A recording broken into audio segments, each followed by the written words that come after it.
Souvenez-vous, c'était en juillet dernier. La forte houle avait touché la côte ouest de Tahiti, faisant de nombreux dégâts.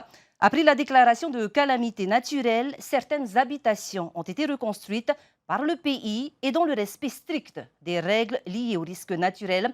Le reportage de Naya Bennett, le commentaire est signé Sam Teinaouri.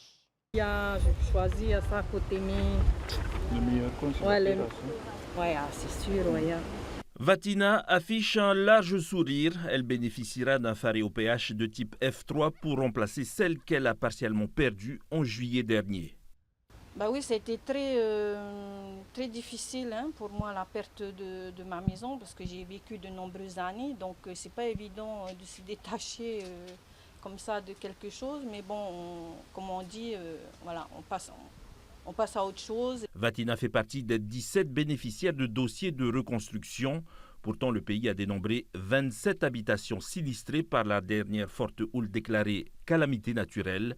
Plusieurs facteurs expliquent ce décalage. La première, c'est aussi la taille des terrains qui ne permettait pas de reconstruire dans les normes qui gèrent la construction en Polynésie.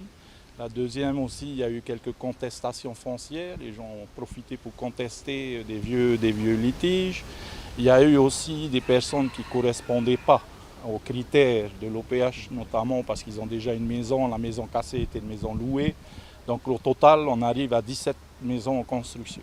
La nouvelle habitation ne sera pas construite à l'identique. Elle subira une élévation de son plancher d'1 mètre de plus par rapport au niveau du terrain. En effet, cette zone est colorée en bleu sur la carte des risques naturels. Alors la zone rouge est par principe inconstructible.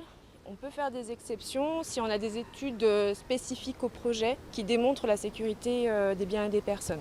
Donc il y a quand même des exceptions qui sont données.